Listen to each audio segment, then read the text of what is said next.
ನಗುತ್ತಾ ಬಾಳು ನೀನು 100 ವರ್ಷ ಎಂದು ಹೀಗೆ ಇರಲಿ ಹರ್ಷ ಹರ್ಷ. ಆರ್ಥಿಕ ಶುಭಾಶಯಗಳು ಸರ್. ನಾನು ಒಂದನ್ನು ಹೇಳಕ್ಕೆ ಬಯಸ್ತೇನೆ. ನನ್ನ ಜೀವನದ ಕತ್ತಲೆಯ ಹಾದಿಯಲ್ಲಿ ಕೈ ಹಿಡಿದು ನಡೆಸಿದ ದೀಪದಂತೆ ನೀವು. ನಿಮ್ಮ ಹಿತನುಡಿಗಳು ಸದಾ ಸ್ಫೂರ್ತಿ, ಧೈರ್ಯ ತುಂಬಿದೆ ನನಗೆ. ನಿಮ್ಮಂಥ ವ್ಯಕ್ತಿ ಪಡೆದಿರುವಂತಹ ನಾನು ತುಂಬ ಪುಣ್ಯ ಮಾಡಿದ್ದೀನಿ. ದೇವರು ನಿಮಗೆ ಒಳ್ಳೆ ಆರೋಗ್ಯ ನೀಡಲಿ ಎಂದು ದೇವರಲ್ಲಿ ಪ್ರಾರ್ಥಿಸುತ್ತಾ ಮತ್ತೊಂದು ಸಾರಿ ಹುಟ್ಟುಹಬ್ಬದ ಶುಭಾಶಯಗಳು sir. Hi Manmatha, firstly I wish you a very happy birthday.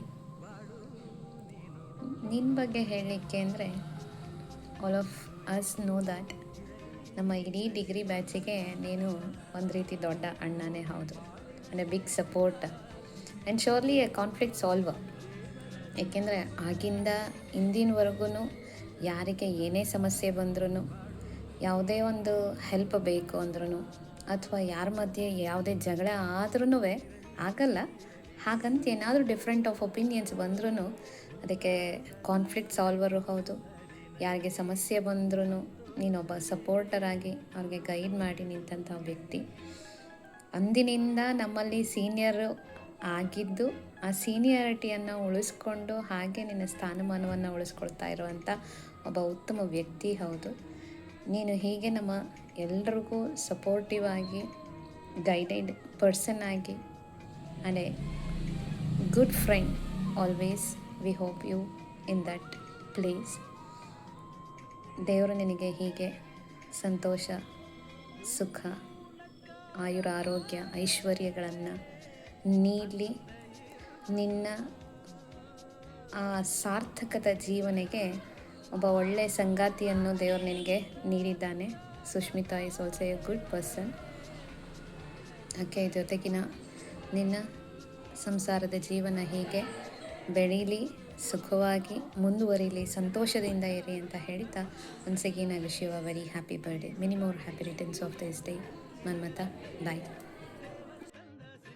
Hi ಅಣ್ಣ, ಮೊದಲನೇದಾಗಿ ಹುಟ್ಟುಹಬ್ಬದ ಹಾರ್ದಿಕ ಶುಭಾಶಯಗಳು. ನಿನ್ನ ಬಗ್ಗೆ ನಾನು ಏನು ಹೇಳಬೇಕು ಅಂತ ಯೋಚನೆ ಮಾಡ್ತಾ ಇರ್ಬೇಕಾದ್ರೆ ನನಗನ್ಸಿದ್ದು ನಾವು ಇಬ್ಬರು ಪರಿಚಯ ಆಗಿ 20 ವರ್ಷ ಕಳೆದೋಗಿದೆ. ಆದರೆ ನಿನ್ನ ಬಗ್ಗೆ ಏನು ಹೇಳಬೇಕು ಅಂತ ಶುರು ಮಾಡಿದ್ರೆ ನಿನ್ನೆ ಮೊನ್ನೆ ಏನೋ ಭೇಟಿಯಾಗಿ ಹೇಳ್ತಾ ಇದ್ದೀನಿ ಅಂತ ಅನಿಸ್ತದೆ. ಮೊದಲು ನೀನು ಕಾಲೇಜ್ಗೆ ಅಡ್ಮಿಷನ್ ಆಗಿ ಸುಮಾರು 2 ವಾರ ಅನಿಸುತ್ತೆ ನೀನು ಕಾಲೇಜಿಗೆ ಬಂದಿಲ್ಲ ಅಂತ ಅನಿಸುತ್ತೆ. ನೀನು ಬರೋದಕ್ಕಿಂತ ಮುಂಚೆ ನಿನ್ನ ಹೆಸರು PHSಲೆಲ್ಲ ಫೇಮಸ್ ಆಗಿತ್ತು. ಯಾಕೆ ಅಂತ ಅಂದರೆ ನಿನ್ನ ಹೆಸರು ಫಸ್ಟ್ ಎಲ್ಲ ಕರೀತಾ ಇದ್ದಿದ್ದು ಮನ್ಮತಾ ಅಂತ ಕರೆಯೋದು ಬದಲು ಮಮತಾ ಅಂತ ಕರೀತಾ ಇದ್ದರು. ಆಮೇಲೆ ಅವರೇ ಕರೆಕ್ಷನ್ ಮಾಡ್ಕೊತಾಯಿದ್ರು. ಅದರಲ್ಲೂ ತ್ರಿವೇಣಿ ಮೇಡಮ್ ಅಂತೂ ಯಾವಾಗಲೂ ಮಮತಾ ಅಂತ ಹೇಳಿ ನಿನ್ನನ್ನು ಫೇಮಸ್ ಮಾಡಿಬಿಟ್ಟಿದ್ರು. ಈ ಮಮತಾ ಯಾರು ಅಂತ ನನಗೂ ತುಂಬ ಕುತೂಹಲ ಇರ್ತಾಯಿತ್ತು ನೀನು ಬರೋಕ್ಕಿಂತ ಮುಂಚೆ. ಆಮೇಲೆ ಅವರೇ ಸರಿಪಡಿಸ್ಕೊಂಡು ಮಮತಲ್ಲ ಇದು ಮನ್ಮತಾ ಅಂತ ಹೇಳ್ತಾಯಿದ್ರು. ಈ ಹೆಸರು ನಿನ್ನ ಹೆಸರಿಂದನೇ ನೀನು ಕಾಲೇಜಿಗೆ ಬರೋಕ್ಕಿಂತ ಮೊದಲೇ ಫೇಮಸ್ ಆಗಿಬಿಟ್ಟಿದೆ. ಮೊದಲು ನೀನು ಸುಮನ್ ಜೊತೆ, ರವಿ ಚಿಟ್ಟೆಕಂಬ, ನಾಗೇಂದ್ರ ನಾಯ್ಕ ಅವ್ರ ಜೊತೆ ಮಾತ್ರ ಇರ್ತಿದ್ದೆ. ಅದು ಯಾವಾಗ ನೀನು ವಿನಿ ನಮ್ಮ ಜೊತೆ, ಗೌರಿ ಅವ್ರ ಜೊತೆ ಎಲ್ಲ ಬಂದೆ ಅಂತ ನನಗೆ ಗೊತ್ತಾಗಲಿಲ್ಲ. ಫಸ್ಟು ನೀನು ಅವ್ರ ಜೊತೆ ಹೇಗಿರ್ತಿದ್ದೆ ಅಂದರೆ ಸುಮ್ಮನೆ ಬರ್ತಿದ್ದೆ ಕಾಲೇಜ್ಗೆ, ಸುಮ್ಮನೆ ಹೋಗ್ತಿದ್ದೆ, ತುಂಬ ಡೀಸೆಂಟು, ಯಾರ ಜೊತೆನೂ ಮಾತಾಡ್ತಾ ಇರಲಿಲ್ಲ ಅನ್ನೋ ಭಾವನೆ ಬೆಳೀತಾ ಇತ್ತು. ಆಮೇಲೆ ನೀನು ನೋಡ್ತಾ ಇದ್ದರೆ ನೀನೊಬ್ಬ ಏನದು ತುಂಬ ಇನ್ನೋಸೆಂಟ್ ಗಾಯ್, ಯಾವುದೇ ರೀತಿ ನಾಯಕತ್ವದ ಗುಣ ಕಾಣಿಸ್ತಾ ಇರಲಿಲ್ಲ. ಆದರೆ ನಿನ್ನಲ್ಲಿರೋ ನಾಯಕತ್ವದ ಗುಣ ನಿನಗೆ ಗೊತ್ತಿಲ್ಲದೆ ಬೆಳೀತಾ ಹೋಗ್ತಾಯಿತ್ತು. ಅದು ಯಾವಾಗ ಗೊತ್ತಾಯಿತು ಅಂದರೆ ನಾನು ವಿನಿ ಜೊತೆ ಇರ್ಬೇಕಾದ್ರೆ ಗೊತ್ತಾಗ್ತಿತ್ತು. ಮೊದಲು ನನ್ನ ಡಿಗ್ರಿನಲ್ಲಿ ನನ್ನದೇ ಆದಂಥ ಒಂದು ಸರ್ಕಲ್ ಇತ್ತು. ನಾನು, ಸೌಮ್ಯ ಮತ್ತು ಅರುಣ ಅಷ್ಟೇ ಇರ್ತಾಯಿದ್ವಿ. ಆಮೇಲೆ ಅರುಣ ಅಷ್ಟೇ ಇರ್ತಾಯಿದ್ವಿ. ಅದು ಯಾವಾಗ ನೀನು ಸೌಮ್ಯನ ಹಚ್ಕೊಂಡು ನನ್ನ ತಂಗಿ ಅಂತ ಪ್ರೀತಿ ಮಾಡ್ತಾಯಿದ್ದು. ಆಮೇಲೆ ಸೌಮ್ಯಗಿಂತ ಜಾಸ್ತಿ ನಾನೇ ಹತ್ರ ಅದೇ ಅಂತ ಅನಿಸುತ್ತೆ. ನನಗಿನ್ನೂ ಒಂದು ಇನ್ಸಿಡೆಂಟ್ ನೆನಪಿದೆ. ಅದೇನಪ್ಪ ಅಂದರೆ ಡಿಗ್ರಿ ಎಲ್ಲ ಕಂಪ್ಲೀಟ್ ಆಗಿಬಿಟ್ಟಿತ್ತು. ಎಲ್ಲ ರಿಸಲ್ಟ್ಗೋಸ್ಕರ ವೆಯ್ಟ್ ಮಾಡ್ತಾಯಿದ್ವಿ. ಆವಾಗ ನೀನು ಒಂದಿನ ಮಧ್ಯಾಹ್ನ ಫೋನ್ ಮಾಡಿದೆ ನನಗೆ, ಅರ್ಜೆಂಟ್ ಏನೋ ಕೆಲಸ ಇದೆಯಪ್ಪ ಅಂತ. ನಾನು ಹೋಗಿ ಮನೆಗೆ ಬಂದು ನೋಡ್ತಾ ಇದ್ದೀನಿ ರೂಪಕ್ಕರ ಮನೆಗೆ. ನೀನು ಮತ್ತು ವೀಣಿ ಇಬ್ಬರು ಸೇರಿಕೊಂಡು 5 ಲೀಟ್ರ್ ಕುಕ್ಕರಲ್ಲಿ ಬಿರಿಯಾನಿ ಮಾಡಿಬಿಟ್ಟು ನನಗೆ ತಿನ್ನು ಅಂತ ಹಿಂಸೆ ಮಾಡ್ತಾ ಇದ್ದೀರಾ. ಅದು ನಾನೆಲ್ಲ ಚೆನ್ನಾಗೆಲ್ಲ ತಿನ್ಕೊಂಡು ಬಂದು ಮನೆಗೆ ನೋಡ್ತಾ ಇದ್ದೀನಿ. ಅದು ಗ್ರಹಣ ದಿನದಲ್ಲಿ, ಅದು ಕರೆಕ್ಟ್ ಗ್ರಹಣ ಇರ್ತಿರೋ ಟೈಮಲ್ಲೇ ನೀನು ಅಡುಗೆ ಮಾಡಿ ಅದು ನಾನ್ ವೆಜ್ ಮಾಡಿ ತಿನ್ನು ಅಂತ ಹಿಂಸೆ ಮಾಡ್ದೆ. ಅದಂತೂ ನನಗೆ ಮರೆಯೋಕ್ಕಾಗದೇ ಇರೋಂಥ ಒಂದು ಇನ್ಸಿಡೆಂಟ್. ಎಲ್ಲ ಗ್ರಹಣ ಟೈಮಲ್ಲಿ ಅಡುಗೆ ಮಾಡಬಾರ್ದು, ದೇವರ ಧ್ಯಾನ ಮಾಡಬೇಕು, ಸ್ನಾನ ಮಾಡಿ ಕುತ್ಕೊಂಡು ಪೂಜೆ ಮಾಡಬೇಕು ಅಂದರೆ ನಿನ್ನದು ರೆವಲ್ಯೂಷನರಿ ಯಾವ ರೀತಿ ಇತ್ತು ಅಂದರೆ ಆ ಮನಸ್ಥಿತಿ ನನಗೂ ಇತ್ತು. ಯಾವುದೇ ಕಾರಣಕ್ಕೂ ಮೂಢನಂಬಿಕೆಗಳನ್ನ ಆಚರಿಸ್ಬಾರ್ದು. ಆ ಸಂದರ್ಭದಲ್ಲೇ ನಾವು ಮೂಢನಂಬಿಕೆಗಳನ್ನ ತೊಡೆದಾಕಬೇಕು ಅನ್ನೋ ಕೆಟ್ಟು ಕುತೂಹಲ ಇರುತ್ತಲ್ಲ, ಅದು ನನಗೆ ಆ ಡಿಗ್ರಿನಲ್ಲಿ ಮಾಡ್ಬೇಕಾದ್ರೆ ಅದು ಇತ್ತು. ಅದಕ್ಕೋಸ್ಕರ ನೀನು ಕರೆದು ಪ್ರಾಣ ಏನಾಗಲ್ಲ ತಿನ್ನು ಅಂತ 5 ಲೀಟ್ರ್ ಕುಕ್ಕರಲ್ಲಿ ನೀನು ಮತ್ತು ನೀನು 3 ಜನನ ಸೇರ್ಕೊಂಡು ತಿಂದು ಖಾಲಿ ಮಾಡಿದ್ದಾಯಿತು. ಅದೊಂದು ಇನ್ಸಿಡೆಂಟು ನನಗಿನ್ನೂ ತುಂಬ ನೆನಪಿದೆ.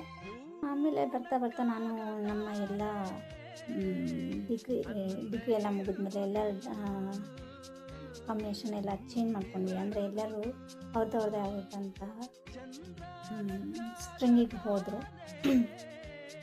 ಆಮೇಲೆ ಅದಾದಮೇಲೆ ಎಲ್ಲರೂ ಮುಗಿಸಿದೆ. ಅವ್ರ PG ಕೋರ್ಸ್ಗಳೆಲ್ಲ ಮುಗಿಸಿದ ನಂತರ B.Ed ಮಾಡಿರೋರೆಲ್ಲ ಮುಗಿಸಿದ ನಂತರ ನಾವು ಬೆಂಗಳೂರಿಗೆ ಬಂದ್ವಿ. ಒಂದಷ್ಟು ಜನ, ನಾನು, ನೀನು, ಗೌರಿ, ವೀರೇಶು, ವಿನಿ ಇವರೆಲ್ಲ ಬೆಂಗಳೂರಿಗೆ ಬಂದಿದ್ವಿ. ಬೆಂಗಳೂರಲ್ಲೂ ಸಮೇತ ಸೇಮ್ ಅದೇ ಪ್ರೋಸೆಸ್ಸೇ ಮಾಡಿದೆ. ನೀನು ಸೇಮ್ ನಾವು ಡಿಗ್ರಿನಲ್ಲಿ ಏನು ಮಾಡ್ತಾಯಿದ್ವೋ ಅದನ್ನೇ ಮಾಡಿದೆ. ರೂಪಕ್ಕರ ಮನೆಗೆ ಹೋಗಿ ನನಗೆ ಫೋನ್ ಮಾಡಿ ಕರೆದು ಮತ್ತು ನೀನೇ ಸೇಮ್ ಅಡುಗೆ ಮಾಡಿಬಿಟ್ಟು ಆವತ್ತು ಗ್ರಹಣ ದಿನದಲ್ಲಿ ಯಾವ ರೀತಿ ಇನ್ಸಿಡೆಂಟ್ ಆಗಿತ್ತೋ ಸೇಮ್ ಅದನ್ನೇ ನಾನು ವೆಜ್ ಮಾಡಿದ್ದೆ.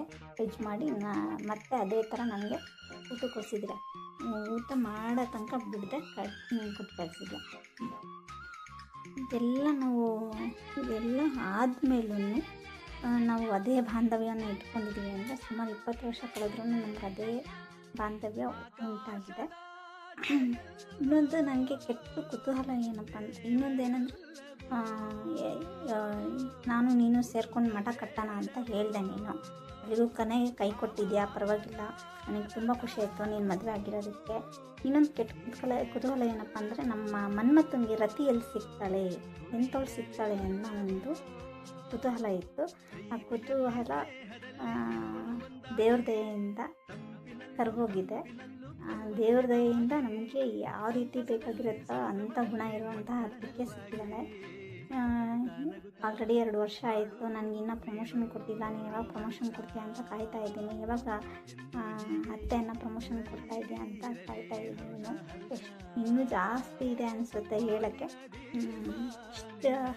ಇಷ್ಟು ಹೇಳ್ಬಿಟ್ಟು ಸದ್ಯಕ್ಕೆ ನಿನಗೆ ವಿಶ್ ಮಾಡ್ತಾಯಿದ್ದೀನಿ.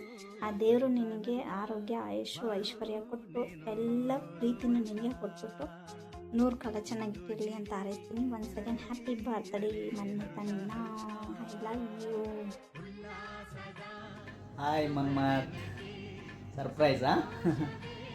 ಈ ದಿನ ಹುಟ್ಟುಹಬ್ಬ ಆಚರಿಸ್ಕೊಳ್ಳುತ್ತಿರುವ ನಿನಗೆ ಹುಟ್ಟುಹಬ್ಬದ ಹಾರ್ದಿಕ ಶುಭಾಶಯಗಳು. ಹಾಗೆ ನಿಮ್ಮ ಸ್ನೇಹಕ್ಕೆ 20 ವರ್ಷ. ಡಿಗ್ರಿಯಲ್ಲಿ ಸಿಕ್ಕಂಥ ಗೆಳೆಯ ನೀನು. ಅಲ್ಲಿಂದ ನಮ್ಮ ಗೆಳೆತನ ಹೀಗೆ ಮುಂದುವರೆದಿದೆ. ಸೊ ಗೆಳೆಯ ಅನ್ನೋದಕ್ಕಿಂತ ನೀನು ನಮಗಿಂತ ಏಜಲ್ಲಿ 3 ವರ್ಷ ದೊಡ್ಡವರು. ಸೊ ಅಣ್ಣ ಅಂತಲೇ ಕರಿತಿದ್ವಿ. ಸೊ ನಾನೊಬ್ಬನಿಗೆ ಅಲ್ಲ, ನಮ್ಮ ಬ್ಯಾಚಲ್ಲಿ ಎಲ್ರಿಗೂ ಅಣ್ಣ ನೀನು. ಎಲ್ಲರೂ ಅಣ್ಣ ಅಂತಲೇ ಕರೆಯೋದು. ಎಲ್ರಿಗೂ ಒಟ್ಟಿಗೆ ಕರ್ಕೊಂಡು ಹೋಗೋ ಗುಣ ನಿಂದು. ಹಾಗಾಗಿ ನಮ್ಮ ಬ್ಯಾಚಲ್ಲಿ ಆಲ್ಮೋಸ್ಟ್ ಎಲ್ಲ ನಮ್ಮದೇನು ಒಂದು ಗೆಳೆತನ ಇತ್ತು ಅವರೆಲ್ಲರೂ ಬೆಂಗಳೂರಿಗೆ ಬರ್ಲಿಕ್ಕೆ ನೀನೇ ಕಾರಣ. ಎಲ್ಲರೂ ಇಲ್ಲೇ ಬೆಂಗಳೂರಲ್ಲೇ ಬಂದು ನೆಲೆಸಿದ್ವಿ. ನಮಗೆ ನಿಮ್ಮ ಒಂದು ಗುರಿ ಏನಿತ್ತು, ಸೋಷಿಯಲ್ ಸರ್ವಿಸ್ ಮಾಡಬೇಕು ಅನ್ನೋ ಇದು. ಸೊ ಅದೇ ನಿಟ್ಟಿನಲ್ಲಿ ಸಾಗ್ತಾ ಇದೆಯಾ. ನಮ್ಮ ಕಡೆಯಿಂದ ಎಲ್ಲ ಒಂದು ಸ್ವಲ್ಪ ಅಳಿಲು ಸೇವೆ ನಡೀತಾ ಇದೆ. ಇದು ಹೀಗೆ ಮುಂದುವರಿಲಿ. ನಿಮ್ಮ ಸ್ನೇಹ ಹೀಗೆ ಮುಂದುವರಿಲಿ. ಅಣ್ಣ ತಮ್ಮ ಅಂದರೆ ಬಂಧನ ಥರನೇ ನಡೀಲಿ. ಹಾಗೆ ನಿಮ್ಮ ಎಲ್ಲ ಮುಂದಿನ ಕನಸುಗಳು ನನಸಾಗಲಿ. ದೇವರು ಒಳ್ಳೆಯ ಆರೋಗ್ಯ ಆಯುಷ್ಯ ಕೊಟ್ಟು ಕಾಪಾಡಲಿ. Once again happy birthday. Thank you so much. Hi Manmata, wish you many more happy returns of the day. Actually ನಾವಿಬ್ಬರು ಸ್ಟಾರ್ಟ್ ಆಗಿದ್ದು ಜರ್ನಿ ಡಿಗ್ರಿಯಿಂದ ಅಲ್ಲ, ಅದಕ್ಕಿಂತ ಮುಂಚೆ ನಿಮ್ಮ ಅಕ್ಕ ರೂಪಕ್ಕ ರಂಗನಾಥ್ ಅವ್ರನ್ನ ಮದುವೆ ಆಗಿ ನಮ್ಮ ಪಕ್ಕದ ಮನೆಗೆ ಬಂದಾಗ ಸ್ಟಾರ್ಟ್ ಆಯಿತು ನಮ್ಮ ವಿಶ್ವಾಸ. ನಾನಿನ್ನೂ ಆವಾಗ 7th ಸ್ಟ್ಯಾಂಡರ್ಡ್ ಇದ್ದೆ. ಆಗಷ್ಟೇ ನಮ್ಮೂರಿಂದ ಚಳ್ಳಕೆರೆಗೆ ಬಂದಿದ್ದೆ.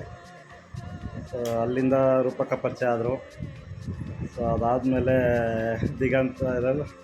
ಲಿಖಿತ, ದಿಗಂತ, ಮೋಗ್ಲಿ.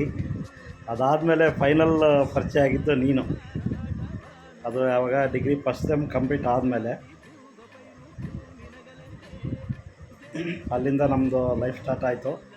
ಸೊ ಅದ್ರ ಮಧ್ಯೆ ಸಾಕಷ್ಟು ನಡೆದೋಯ್ತು, ಅದೆಲ್ಲ ಗೊತ್ತಿದೆ ನಿಂಗೆ already. Okay, once again wish you many more happy returns of the day. All the best. Wish you happy birthday Mamata. ಎಲ್ಲರಿಗೂ ಏನು ಅನ್ನಿಸ್ತಾ ಇದೆ? ಮಮತಾನ ಸರಿಯಾಗಿ ಕೇಳಿಸ್ಕೊಂಡಿದ್ದೀರಾ. ಮನ್ಮತ ಅಲ್ಲ, ಮಮತಾ ಅಂತಲೇ ಹೇಳಿದ್ದು. ಯಾಕೆ ಅಂತಂದರೆ ಮನ್ಮತ ಬರೋಕ್ಕೂ ಮುಂಚೆ ಅವನು ತುಂಬ ಫೇಮಸ್ ಆಗಿಬಿಟ್ಟಿದ್ದ ಕಾಲೇಜಲ್ಲಿ. ನಿನಗೆ ಜ್ಞಾಪಕ ಇದೆಯಾ ಮನ್ಮತ? ಈ ವಿಚಾರಗಳೆಲ್ಲ ಫಸ್ಟ್ ನಿನ್ನ ಜ್ಞಾಪಕ ಮಾಡ್ಕೊಂಡ ತಕ್ಷಣ ಫಸ್ಟ್ ಹೆಸರು ನಮಗೆ ಜ್ಞಾಪಕ ಬರೋದೆ ಮಮತಾ ಅಂತ. ನಂಗೆ ತುಂಬ ಇರಿಟೇಟ್ ಆಗ್ತಾಯಿತ್ತು. ಬೇರೆಯವ್ರಿಗೆಲ್ಲರಿಗೂ ಗೊತ್ತಿತ್ತು, ಟೀಚರ್ಸ್ಗೂ ಗೊತ್ತಿತ್ತು.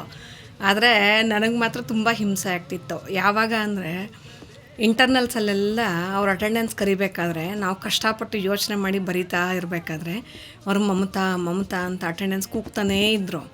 ನಿನಗೆ ಗೊತ್ತು ನಿನ್ನ ಹೆಸರೇ ಕೂಗ್ತಾ ಇದ್ದಾರೆ ಅಂತ. ಆದ್ರೂ ಒಂದು ಸತಿನೂ ಅದು ಮನ್ಮತ ಮಮತಾ ಅಲ್ಲ ಅಂತ ನೀನು ಹೇಳ್ತಾ ಇರಲಿಲ್ಲ. ಕೊನೆಗೆ ನಾನೇ ಇರಿಟೇಟ್ ಆಗಿ ಅವ್ರಿಗೆ ಹೇಳ್ತಾ ಇದ್ದೆ, ಹೆಸರು ಅದು ಮನ್ಮತ ಅಂತ ಕರೀರಿ ಅಂತ. ಅವ್ರು ಕರೆಯೋ ತನಕನೂ ನೀನು ಎಸ್ ಮ್ಯಾಮ್ ಅಂತ ಹೇಳ್ತಾ ಇರಲಿಲ್ಲ.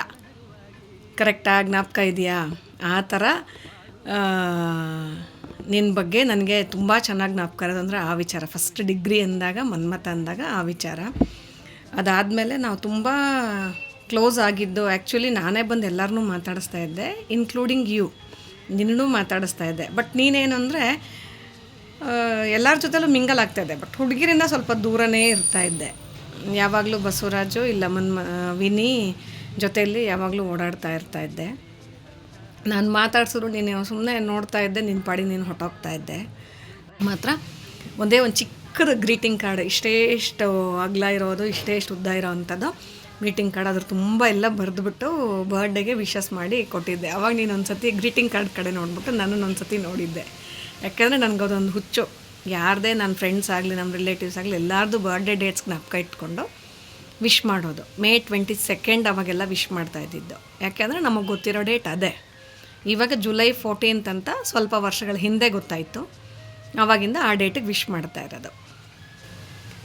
ಅದು ಬಿಟ್ಟರೆ ಆಮೇಲೆ MSW ಹೋದ್ಮೇಲೆ ನಾನು ತುಂಬ ಡಿಪ್ರೆಸ್ ಆಗಿಬಿಟ್ಟಿದ್ದೆ.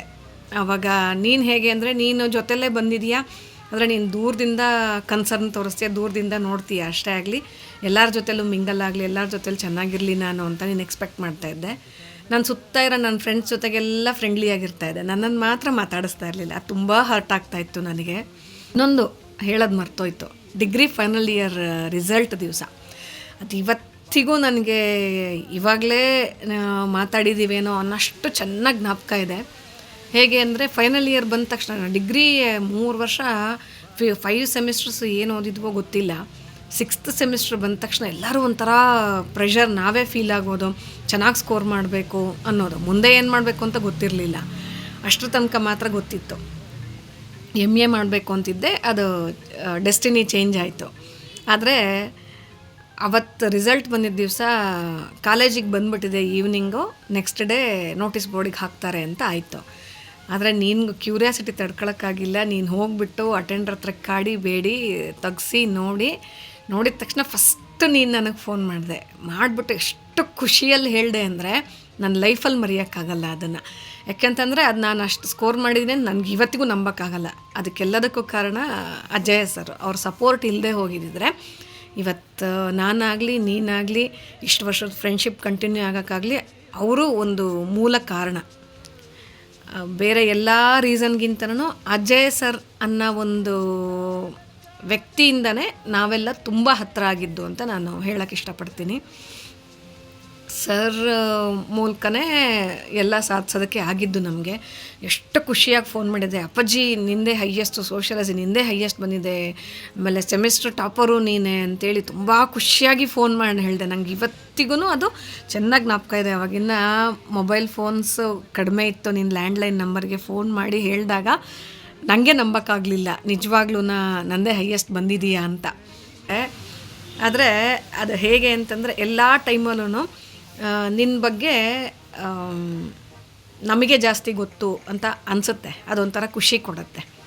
ಯಾಕೆ ಅಂತಂದರೆ ನಿನ್ನ ಸುತ್ತ ಇರೋ ಇವಾಗ ನಿನ್ನ ಎಂಪ್ಲಾಯೀಸ್ ಇರ್ಬೋದು, ನಿನ್ನ ಹಳೆ ಕಂಪ್ನಿಲಿ ವರ್ಕ್ ಮಾಡಿದ್ದ ಕೊಲೀಗ್ಸ್ ಇರ್ಬೋದು, ಈವನ್ ನಿನ್ನ ಲೈಫ್ ಪಾರ್ಟ್ನರ್ ಸುಷ್ಮಿತಾ, ಎಲ್ಲರಿಗಿಂತ ಜಾಸ್ತಿ ನಮಗೆ ಗೊತ್ತು. ಮನ್ಮಥ ಫಸ್ಟು ನಮಗೆ, ಆಮೇಲೆ ಅವ್ರಿಗೆಲ್ಲ ಅಂತ ನಮಗೆ ತುಂಬ ಖುಷಿ ಕೊಡುತ್ತೆ. ಯಾಕೆ ಅಂತಂದರೆ ನೀನು ಯಾವಾಗ್ಲೂ ಎಲ್ಲರ ಬಗ್ಗೆನೂ ಕನ್ಸರ್ನ್ ತೋರಿಸ್ತೀಯ, ಬಟ್ ಅವ್ರಿಗೆ ಗೊತ್ತಿರಲ್ಲ. ಅದು ಅರ್ಥ ಮಾಡ್ಕೊಳ್ಳೋಕ್ಕೆ ಸ್ವಲ್ಪ ಟೈಮ್ ಬೇಕು. ನೀನು ಎಲ್ಲರ ಜೊತೆಯಲ್ಲೂ ಹಿಂದೆ ಇರ್ತೀಯ, ಮುಂದೆ ನಮ್ಮ ಜೊತೆಯಲ್ಲೇ ಬಂದು ಸಪೋರ್ಟ್ ಮಾಡಬೇಕು ಅಂತೇನಿಲ್ಲ. ಅದು ನಿನ್ನಲ್ಲಿರೋ ಅಂಥ ಒಂದು ಹಿಡನ್ ನೇಚರು. ನೀನು ಹೇಗೆ ಅಂತಂದರೆ ಎಲ್ಲರ ಜೊತೆಲಿ ಚೆನ್ನಾಗಿರ್ತೀಯ, ಬಟ್ ನೋಡೋರಿಗೆ ಅದು ಗೊತ್ತಾಗಲ್ಲ. ನಮಗೊಂಥರ ಇನ್ನೂ ಬೇಕು, ನೀನು ನನ್ನ ಜೊತೇಲಿ ಇರಬೇಕು ಅನ್ನೋ ಥರ ಒಂದು ಫೀಲಿಂಗ್ ಕೊಡುತ್ತೆ, ತುಂಬ ಖುಷಿ ಕೊಡುತ್ತೆ. ನೀವೆಲ್ಲ ಒಂಥರ ನೀನು, ವಿನಿ, ಬಸ್ಸು, ಜ್ಯೋತ್ಸ್ನಾ, ಕಾವ್ಯ ಎಲ್ಲ ನಾವು ಒಂಥರ ಫ್ಯಾಮಿಲಿ ಮೆಂಬರ್ಸ್ ಆಗೋಗ್ಬಿಟ್ಟಿದ್ವಿ. ಇನ್ನೂ ತುಂಬ ತುಂಬ ತುಂಬ ತುಂಬ ಇದೆ.